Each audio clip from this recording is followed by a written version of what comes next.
Good morning, dear students.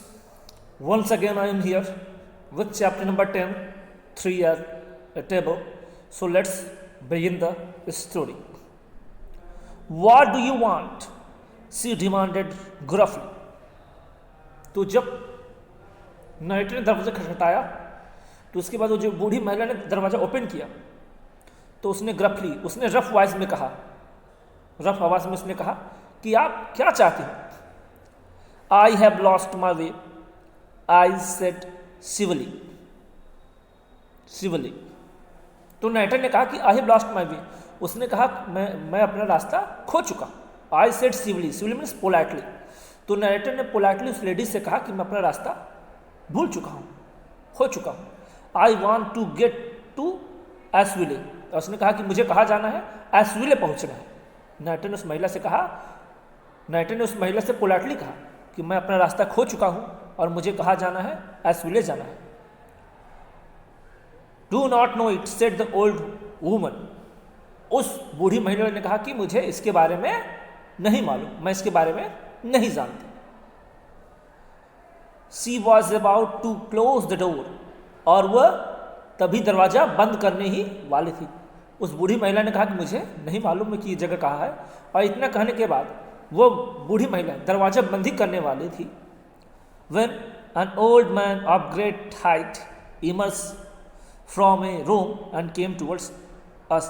और जैसे वो बूढ़ी महिला वो उस दरवाजे को बंद करने वाली थी तभी रूम में से, अंदर की रूम की तरफ से एक बहुत ही लंबी ऊंचाई वाला, एक बहुत ही ऊंचा व्यक्ति क्या हुआ, इनकी तरफ आया. वो महिला जैसे दरवाजे को बंद करने वाली थी तभी उस रूम के अंदर से एक व्यक्ति जो कि बहुत लंबा था, उसकी ऊंचाई काफ़ी अच्छी थी, वह इन दोनों की तरफ आ गया. As soon as 15 miles distant, he said slowly. तो वो जो इंसान आया रूम के अंदर से जो काफ़ी लंबा था, उसने कहा, he said slowly, उसने धीरे से कहा, धीरी आवाज़ में कहा, स्लो वॉइस में कहा कि एसविले यहाँ से 15 मील दूर है. उस व्यक्ति, उस लंबे व्यक्ति ने नाइटर से कहा कि एसविले यहाँ से 15 मील दूर है, और 1 मील मतलब शायद 3 किलोमीटर होते हैं, तो मतलब 45 किलोमीटर दूर है, समझ लीजिए.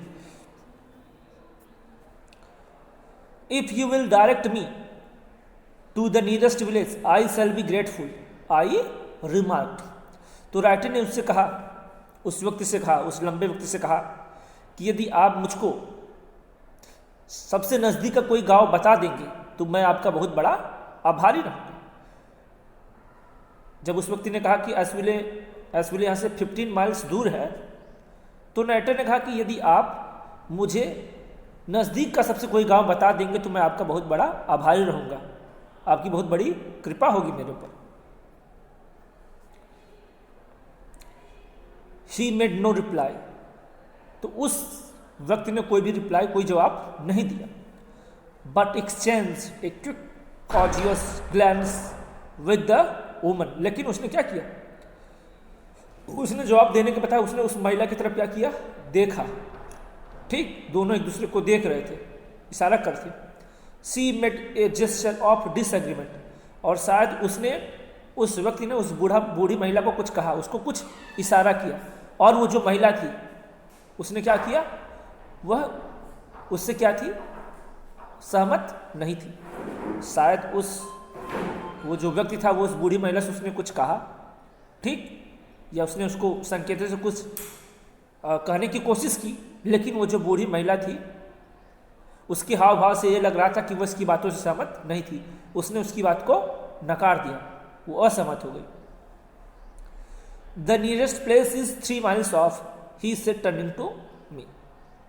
तो वो जो व्यक्ति है वो नाइटर की तरफ मुड़ता है और कहता है कि जो सबसे नज़दीक प्लेस है, यहाँ से जो सबसे नज़दीक गांव है वो यहाँ से कितनी दूर है, 3 माइल्स दूर है. उस व्यक्ति ने नाइटर की तरफ मुड़ते हुए कहा कि यहाँ का जो सबसे नज़दीक गांव है, जो सबसे नज़दीक गांव है वो यहाँ से कितनी दूर है, 3 मील दूर है, और 3 मील मतलब 9 किलोमीटर दूर है. If you will give me the pleasure of your company I will make you as comfortable as I can. उस व्यक्ति ने नाइटर से कहा कि यदि आप मुझे अपनी कंपनी दोगे तो मैं जितना ज़्यादा हो सकूँगा आपको मैं कंफर्टेबल महसूस करवाऊँगा। उस व्यक्ति ने नाइटर से कहा कि यदि आप मुझको अपनी कंपनी दोगे, यदि आप यहाँ पे चाहो तो रुक सकते हैं, यदि आप यहाँ पे रुकना चाहे तो रुक सकते हैं, और मैं क्या करूँगा, आपका अच्छे से ख्याल रखूँगा, मैं आपको कोई यहाँ पे दिक्कत आने नहीं दूँगा। उसने कहा कि यदि आप मुझे अपनी कंपनी देते हैं तो मैं जितना ज़्यादा हो सकेगा मैं आपको कंफर्टेबल यहाँ पे महसूस करवाऊँगा। मतलब उसने कहा कुल मिला के कि यदि आप यहाँ पे रुकना चाहें तो मैं आपको किसी भी चीज़ की दिक्कत या परेशानी नहीं होने दूंगा। आई हेजिटेटेड, अब जो नाइटर है वो थोड़ा हेजिटेटेड हुआ, हिचकिचा रहा था। क्यों? क्योंकि उसको समझ में नहीं आ रहा था, और सामने वाले ने कहा कि आप मेरे घर पे रुक सकते हैं, मैं आपकी अच्छे से देखभाल करूंगा ना, मैं आपका गर्मजोशी से स्वागत करूंगा। तो नाइटर थोड़ा हिचकिचा रहा है। क्यों? क्योंकि उसको बड़ा अजीब लग रहा है कि पता नहीं ये लोग कौन है, यहाँ पे रुकना ठीक है कि नहीं। दे वर सर्टनली ए क्यूर लुकिंग कपल, और वो दोनों कपल जो थे दिखने में बहुत ही स्ट्रेंज लग रहे थे, अजीब लग रहे थे। मतलब वो जो बूढ़ा था, उस बूढ़े के साथ जो वो व्यक्ति था, पर्सन था बूढ़ा, वो दोनों दिखने में बहुत ही अजीब लग रहे थे, विचित्र लग रहे थे।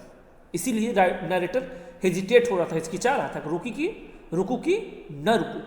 And the gloomy hall with the shadows thrown by the candle looked hardly more inviting than the darkness outside. और उस हॉल में क्या था, चारों तरफ अंधेरा था, और एकमात्र उसमें क्या जल रही थी, कैंडल। तो कैंडल का जो शैडो उस हॉल में दिखाई दे रही थी। यद्यपि वो जो उनका कमरा था, हॉल था, उसमें चारों तरफ ही अंधेरा था, अंधकार छाया हुआ था, लेकिन वो जो कैंडल था, तो कैंडल से कुछ परछाई उस कमरे में दिखाई दे रही थी। तो नाइटर ने सोचा कि बाहर तो बहुत कड़ाके की ठंड पड़ रही है और बाहर चारों तरफ अंधेरा है, उससे अच्छा यहीं रुक जाते हैं, यहाँ पे रहेंगे ठंड से भी बच जाएगी और यहाँ पे थोड़ा सा कैंडल का प्रकाश भी है। तो उसने सोचा कि अब यहाँ पे ही रुकना ज़्यादा ठीक होगा। क्यों? क्योंकि बाहर तो और तेज से ठंड पड़ रही है और बाहर तो और ज़्यादा अंधेरा है, घना अंधकार छाया हुआ है। इसलिए उसने सोचा कि यहाँ पर रुक जाना ही ठीक रहेगा, उचित रहेगा। यद्यपि वो हिचकिचा रहा, क्योंकि वो दोनों कपल दिखने में बहुत ही अजीब लग रहे हैं, वो बूढ़ी औरत और बूढ़ा आदमी। You are very kind, I murmured. तो नाइटर ने कहा, बुदबुदाते हुए नाइटर ने कहा, धीमे आवाज में कहा कि आप बहुत काइंड हो, दयालु हो, बट लेकिन नाइटर ने बुदबुदाते हुए कहा धीरे स्वर में कि आप बहुत दयालु, बट लेकिन। इसके पहले नाइटर अपनी बात को कहता तो उस बूढ़े व्यक्ति ने उसकी बात को काट दिया। बट नाइटर ने कहा, but come in, he said quickly. तो नाइटर ने उस बूढ़े व्यक्ति से कहा कि आप बहुत दयालु हो, उसने धीरे से बुदबुदाया, उससे कहा। लेकिन इसके पहले नाइटर अपनी बात को पूरा करता, उस बूढ़े व्यक्ति ने कहा कम इन, ही सेड क्विकली। उसने बहुत जल्दी से कहा कि अंदर आओ। उसने कहा कि जल्दी से अंदर आओ, उसने बहुत तेज से कहा अंदर आओ। शट द डोर एंड, और उसने अपनी वाइफ को, उस बूढ़ी औरत को कहा कि एंड, दरवाजा क्या करो, बंद कर दो, क्लोज कर दो। Almost before knew it I was standing in side. इसके पहले कि नाइटर जान पाता कि वो कहाँ है, वो ऑलरेडी अंदर आ चुका था। इसके पहले कि नाइटर जानता कि वो कहाँ है, अंदर जाता, वो उसके पहले कमरे में आ चुका था। And the old woman muttering to herself, और वो जो बूढ़ी महिला थी वो अपने मन में ही, अपने आप में ही कुछ बुदबुदा रही थी, कह रही थी। Had close the door behind me, और उसने नाइटर के पीछे से क्या किया, उस डोर को क्लोज कर दिया। With A cure sensation of being trapped. अब जो नाइटर है उसको लग रहा है कि वह कहाँ, उसको ऐसा महसूस हो रहा है कि वो लग रहा है किसी जाल में आकर फंस गया। राइटर को थोड़ा सा पछतावा हो रहा है कि वो कहाँ इस अजीब कमरे में आकर फंस गया है। नाइटर को लग रहा है कहीं ये किसी का फैला हुआ जाल तो नहीं। मतलब नाइटर को अपने आप में दुख महसूस हो रहा है, उसको पछतावा हो रहा है कि पता नहीं मैं यहाँ पर किस जाल में आकर फंस गया। I followed my horse into the room. अब जो नाइटर है वो उस बूढ़ी औरत और उस बूढ़े आदमी के पीछे पीछे वह जाने लगा, उनको फॉलो करने लगा। And taking the proffered chair warm my frozen fingers at the fire, और उनके जब पीछे गया तो उन दोनों ने इसको एक चेयर दिया, उन लोगों ने इसको प्रॉफर्ड चेयर दिया, उन्होंने उसको फायर के पास एक चेयर दिया और बोले कि ये चेयर लगाकर इस फायर के पास बैठ जाओ और जो तुम्हारे फिंगर्स ठंडे हुए इसको क्या करो, सेक सको।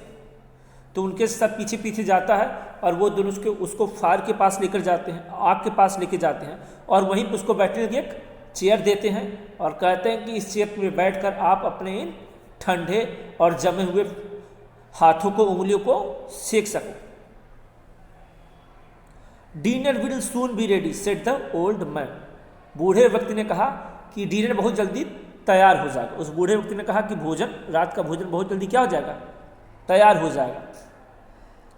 आई bowed and he left the room, I bowed and he left the room.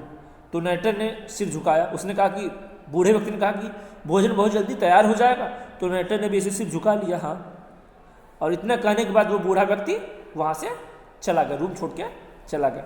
मतलब बूढ़ा व्यक्ति रूम में आया, उसने नाइटर से कहा कि बहुत जल्दी डिनर तैयार हो जाएगा, तो नाइटर ने भी हाँ में सर झुका दिया और इतना कहने के बाद वो बूढ़ा व्यक्ति वहाँ से चला गया।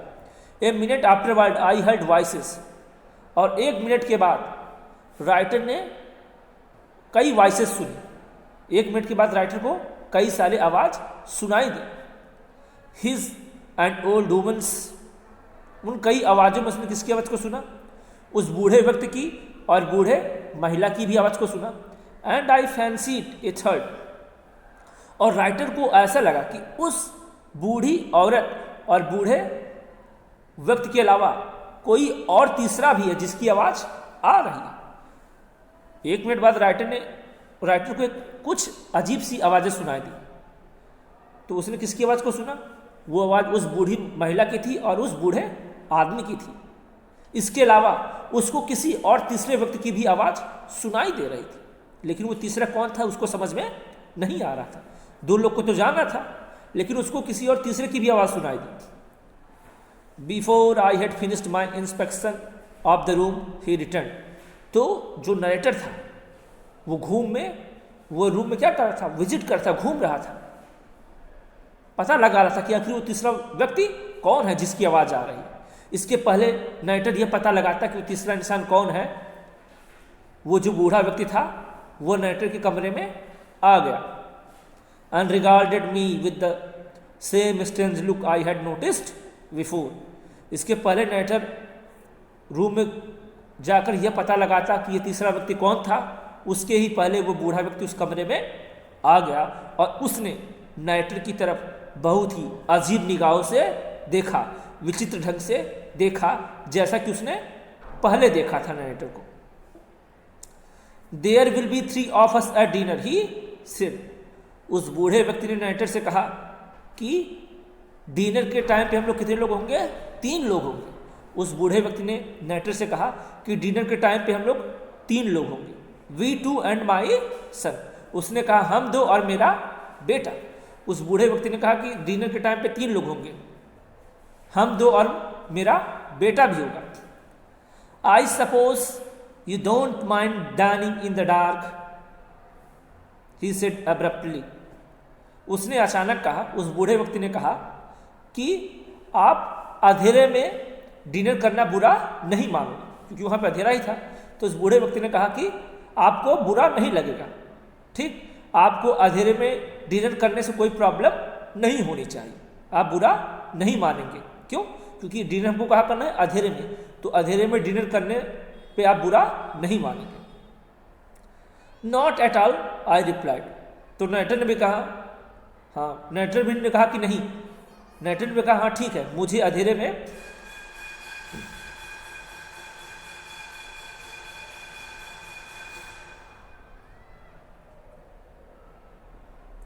तो not at all I replied, hiding my surprise as well as I could, but really I am afraid I am intruding if you allow me। तो not at all I replied. तो नरेटर ने कहा ठीक है, मुझे कोई दिक्कत नहीं है। नरेटर ने कहा कि मुझे अंधेरे में डिनर करने में कोई प्रॉब्लम नहीं। Hiding my surprise as well as I could. जबकि जो नरेटर था वो अपनी सरप्राइज को छिपा रहा था। मतलब नरेटर अपने मन में सोच रहा था कि बताओ भला अंधेरे में कोई डिनर करता है। नरेटर ने उसको कहा, नरेटर ने उस बूढ़े व्यक्ति को कहा कि मुझे अंधेरे में डिनर करने में कोई प्रॉब्लम नहीं है, लेकिन वो मन में अपने आप से कह रहा है कि बताओ भला अंधेरे में कोई डिनर करता है। उसने अपने सरप्राइज को छुपाने की कोशिश की। जो नरेटर है वो अपने मन में कह रहा है कि बताओ भला कोई अंधेरे में डिनर करता है। उसने इस बात को छुपाने की कोशिश की। But really I am afraid I am intruding. लेकिन जो नरेटर है वो अंदर से बहुत ही डरा हुआ है। उसको लग रहा है कि मैं पता नहीं कहाँ आकर फंस गया। If you will allow me. उसने कहा ठीक है, जैसा आप कहेंगे मैं वैसा ही करूँ। आप यदि कहते अंधेरे में डिनर करना है तो मैं अंधेरे में डिनर कर लूँगा। He waved his huge gaunt hands and said. उसने अपने उस बड़े और बोनी हैंड्स को हिलाया। मतलब उसके हाथ बड़े थे और उसके हाथों में क्या दिखाई देता, पूरा एकदम हड्डी दिखाई दे रही थी। उसके हाथ बहुत बड़े बड़े थे और उसमें क्या दिखाई देती, पूरी हड्डी दिखाई दे रही थी। उसने अपने उन बड़े और वो हाथ जो हड्डी दिखाई दे उसने क्या किया, हिलाया। उस बूढ़े व्यक्ति ने अपने उस बड़े हाथ को हिलाया जिसमें पूरी हड्डी दिखाई दे रही थी और कहा and said it's seldom we have company. उसने कहा कि मुश्किल से कभी कभार हमको कंपनी मिलती है। उसने कहा कि मुश्किल से कभी कभार कोई हमारे यहाँ पर आता है, कभी कभार हमको यहाँ पे कोई कंपनी देने के लिए आता है। And now we have got you we will keep you. और उन्होंने कहा कि जब आप हमको मिल ही गए हैं, आ ही गए हैं, तो हम आपको अच्छे से कीप करेंगे, हम आपकी अच्छी सी सेवा करेंगे, खातिरदारी करेंगे। उस बूढ़े व्यक्ति ने कहा कि मुश्किल से कभी कभार ही हमको कंपनी देने के लिए यहाँ पे कोई आता है, कभी कभार ही हमारे यहाँ पर कोई आता है। और अब जब आप आ ही गए हैं तो हम आपकी अच्छे से खातिरदारी करेंगे। My son's eyes are bad and he can not stand the light. उस बूढ़े व्यक्ति ने कहा कि मेरे बेटे की आंखें क्या हैं, खराब है और वह प्रकाश के सामने खड़ा नहीं हो सकता। मतलब मेरे बेटे की जो आंखें वो क्या है, खराब है और इसलिए उसको लाइट पसंद नहीं है, वो प्रकाश के सामने खड़ा नहीं हो सकता, इसलिए घर में क्या है, अंधेरा है। Here is an. और उसने कहा देखो एन भी आ चुकी है, एन भी आ गई है। तो आज यहीं तक। Thank you everyone.